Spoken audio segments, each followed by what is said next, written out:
Hey, welcome back to Pop Culture Graveyard. I am Hollis. This is a very special episode because I'm going to pay tribute to my favorite Monkee, Mike Nesmith. You probably can't tell, but I am a huge Monkees fan. The Monkees helped me to fall in love with music at a very, very early age. I'm going to talk about my favorite Mike Nesmith Monkees moments on vinyl. First, a disclaimer. This tribute by no means will be definitive. Mike had a whole country rock career after the Monkees that I'm not even going to touch on. I'm not going to talk about his cutting-edge video work that he did with Pacific Arts, his company, the fact that he pretty much invented MTV, or even any of the stuff he did with the reformed Monkees later on. For me, the 1960s era Monkees are my Monkees. So I just want to go through my favorite Mike Nesmith moments from all of their albums. So please join me for a tribute to my favorite Monkee, Mike Nesmith.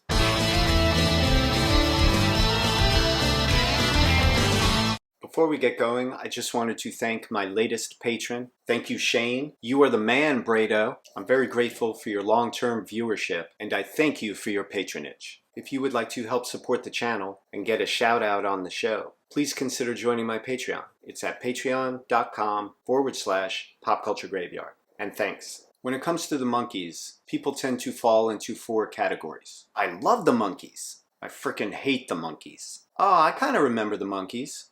Who are the Monkees? I clearly fall in the first group. Why were the Monkees popular? A few reasons. For one thing, at a time when it was nearly impossible to see any rock band, let alone a good rock band, on television, the Monkees came into kids' living rooms every single week. Secondly, their songs, both the ones written for them and the ones they wrote themselves, were terrific. Finally, and most importantly, the chemistry of those four guys. And we all had our favorite, and Mike Nesmith was mine. One thing to know about Mike, he was a little older than the other boys. So was Peter Tork. They were both born in 1942, whereas Mickey and Davey were born in 1945. So the two musicians in the band were older than the other two. Already an accomplished songwriter and performer prior to joining the Monkees, two Nesmith songs would become hits for other artists after the Monkees became popular. Mary Mary by Paul Butterfield's Blues Band in August of 1966, and Different Drum by the Stone Ponies featuring Linda Ronstadt in September of 1967. Those two accomplishments would be enough for an entire career for somebody else. But Mike was just getting going. In 1966, the band released The Monkees. Just a note for the vinyl people, I highly recommend the Run Out Groove Records pressing. This wonderful 2 LP set is honestly the best that this album has ever sounded. As the title suggests, Run Out Groove Records, after they press them, that's it, and they're never going to press any more.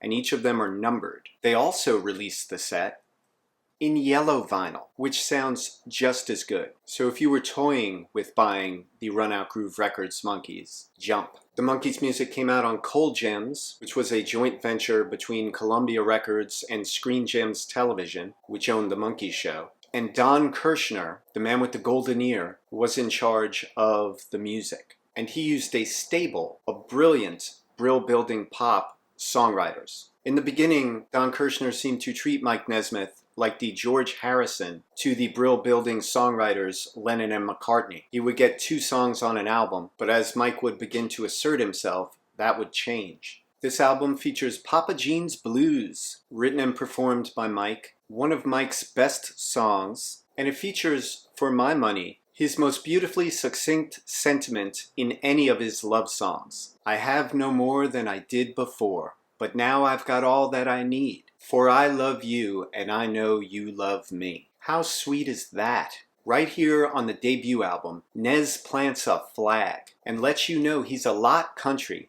and a little bit rock and roll. Mike's second song on this album is Sweet Young Thing, where Mike gets a co-writing credit with powerhouse songwriting team Carole King and Jerry Goffin. It's a fantastic vocal performance from Mike, with wonderful backing vocals by the rest of the Monkees. This track proves that Goffin and King totally got what made Mike unique to the group, and were more than willing to help him express his musical point of view. In 1967, the band released More of the Monkees. This album features Mike's track, Mary Mary, which the year before had been a hit for the Paul Butterfield Blues Band, which I'm sure is the reason Kirshner allowed it on here. Mary Mary had already been recorded in 1966 by the band, but it didn't find release until this album in '67. The song is sung by Mickey Dolenz, with music performed by the Wrecking Crew, including Hal Blaine on drums and Glenn Campbell on guitar. That amazing drum intro to the song is everything. And it's one of Mickey's best vocals, which is saying something. Later covered successfully by Run DMC, this track has proved time and time again that its popularity is eternal. Mary Mary wasn't released as a single in the US, but it would be given away years later in 1969 as a cutout prize on the back of cereal boxes. Honeycomb cereal,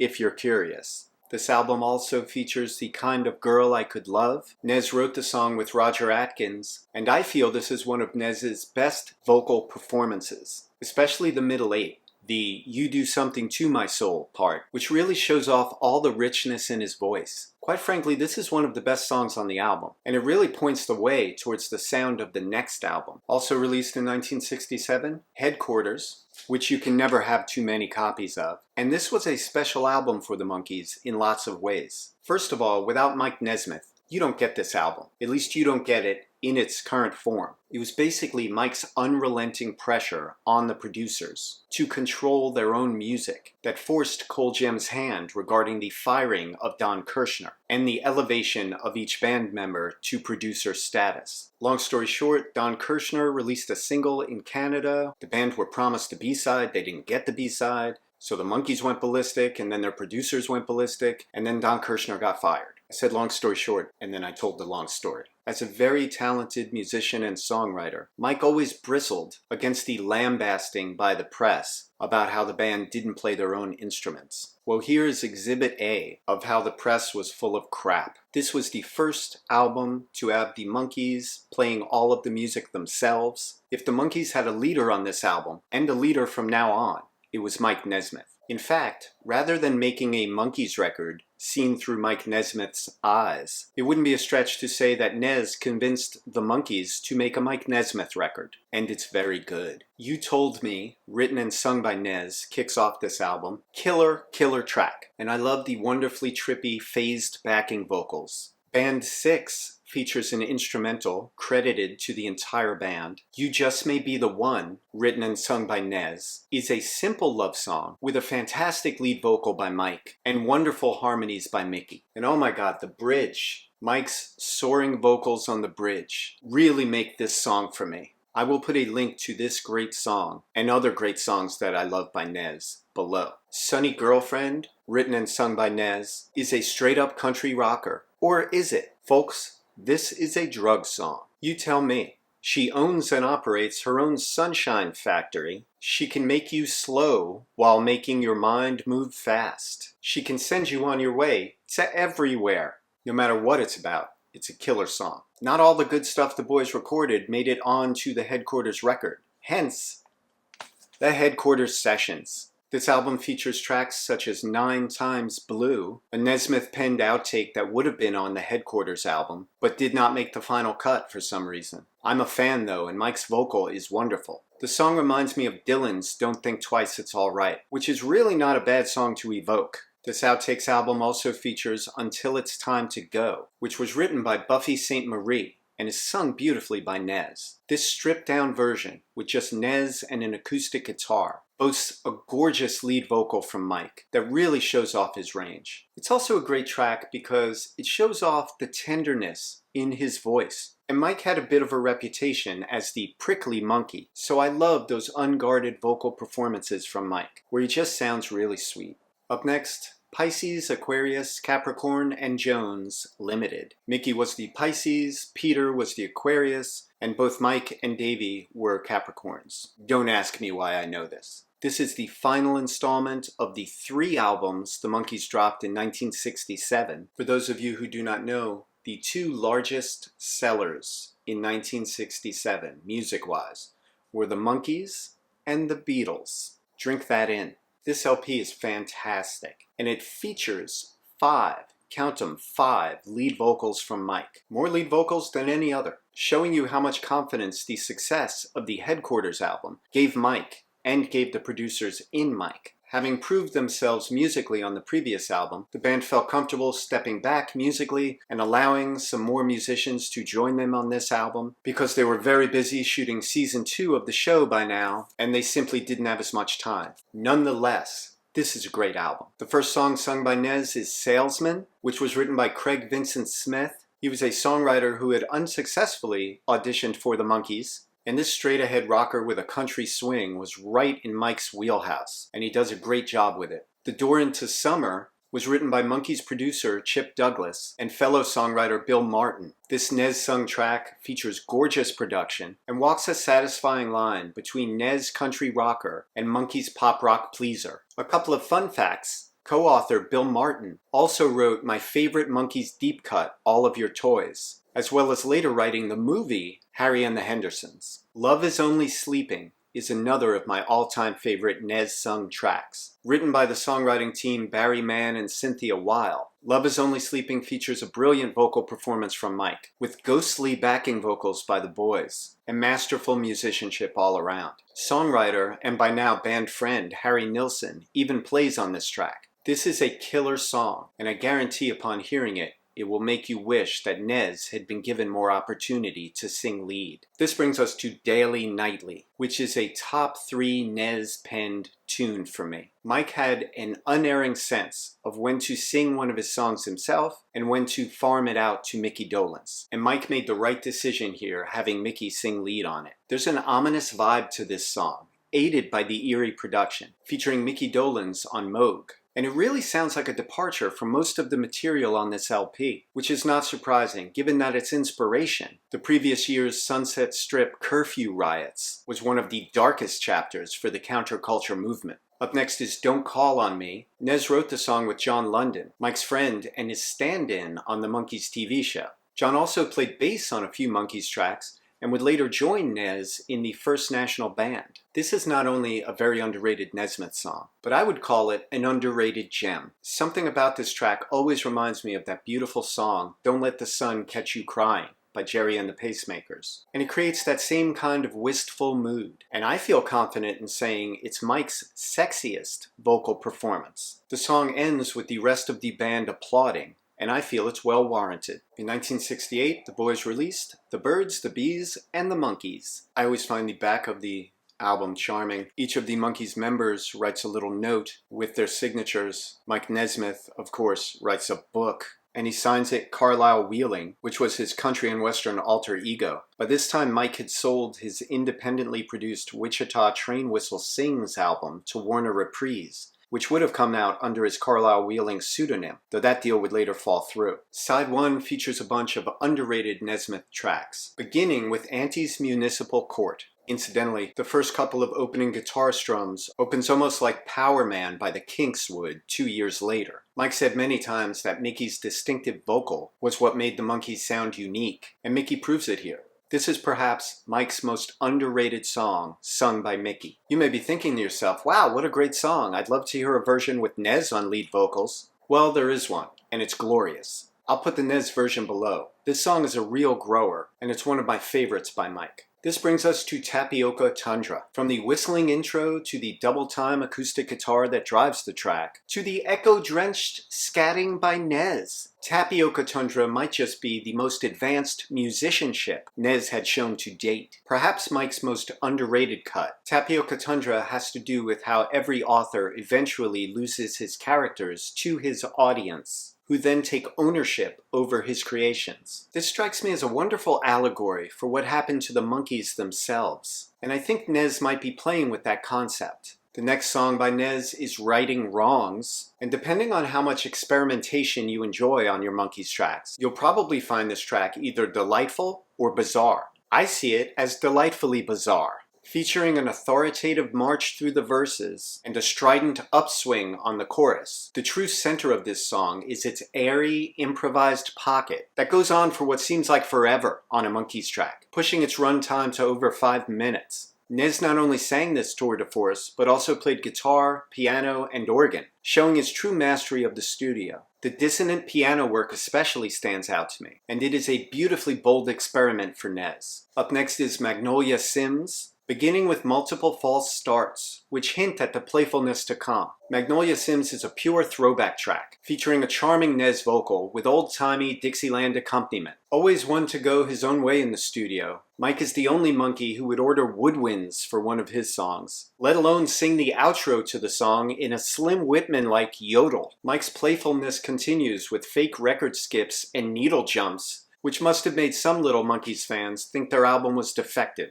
In 1968, the band released Head. Just FYI, this album is brilliant and one of the band's best, and I highly recommend it. This album features Circle Sky, which is another top 3 Nez song for me. The only solo Nesmith composition on this soundtrack LP. It nevertheless overshadows every other song here, and is the main course on this tasty album. The Head LP features the studio version of the song, while the Head film features a live version. The live version is outrageously good, featuring actual footage of the band playing in concert. Incidentally, there is a version of Daddy's Song, not featured on the album or in the film, featuring Mike Nesmith on lead vocals. It is fascinating, and Mike does a good job with it, but David was clearly the right choice to sing it. I'm so glad we have Mike's version though, and I'm going to put a link to it below. Up next, Instant Replay, 1969. This album features I Won't Be the Same Without Her, which is a song written by Carole King and Jerry Goffin, but sung by Mike Nesmith. Unlike most Nez-sung Monkees tracks, I Won't Be the Same Without Her sounds like a regular Monkees song. That is to say, not a country song. Nez was a big fan of the Goffin King songwriting team, and he delivers a passionate version of their song here. People sleep on Nez's voice, but he murders this lead vocal, and the other boys' backing vocals really sweeten the whole song. Side 2 ender, Don't Wait For Me, is a solid Nesmith composition, with a bittersweet quality in both the music and the vocal performance. Boasting some wonderful steel guitar and banjo, this track is textbook Nez. And the final note that Mike holds, for what seems like forever, shows you just how far he'd come as a singer. While I Cry, written and performed by Nez, is a sorrowful little tale of love lost. And it's a memorable track for me, because it sees Mike hit a high note that I didn't even know he had in him. In 1969, the boys released The Monkees Present, aka The Monkees Present, David, Mickey, Michael, aka The Monkees Present. No one calls it that. By this time, the Monkees were down to a trio. Peter had left the group, but the boys soldiered on, and this album features a trio of Nesmith tracks. Good Clean Fun was the Monkees' 13th US single, and their final single as a trio. Released in September of 1969, the song peaked at number 82 on the Billboard chart. Much like Tapioca Tundra and Papa Jean's Blues, the title of Good Clean Fun never appears in the lyrics. This track's title was unwittingly prompted by a music publisher, believed to be Lester Sill, the Monkees publisher, who told Nez that in order to have successful tunes, he had to write music that was good, clean fun, and that had a recurring theme or hook. Mike's revenge was to call the song Good Clean Fun, but to not put those words anywhere in the song.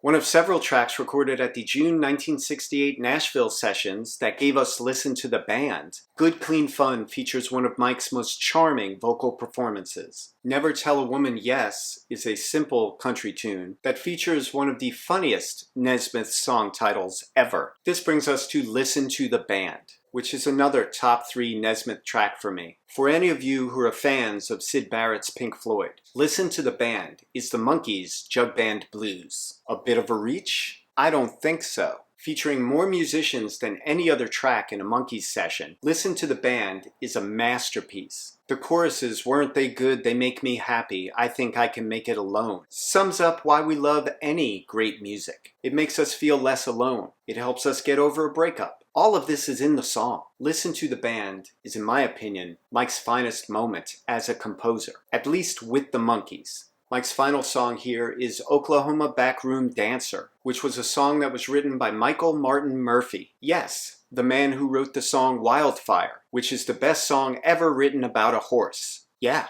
suck it, horse with no name. Although not written by Mike, he again picked the song that is right in his wheelhouse, and the song not only fit him like a glove, but he laid down a wonderful vocal performance. This is the end of the 60s Monkees that I love and that I enjoy. Hopefully someone else will pick up Mike's life from that point on. If you're curious about Mike's life in the Monkees, I highly recommend The Day-by-Day Story of the 60s Pop Phenomenon, written by Andrew Sandoval. Andrew would later become the manager of the Monkees and played an integral part in their recent resurgence. I also highly recommend Mike's autobiography, Infinite Tuesday. It is a fascinating read and a wonderful, charming book in which his personality really comes across. I hope you enjoyed this episode of Pop Culture Graveyard. If you did, please do me a favor and click the like button. And don't forget to subscribe, and I will see you next week with a lot more cool stuff.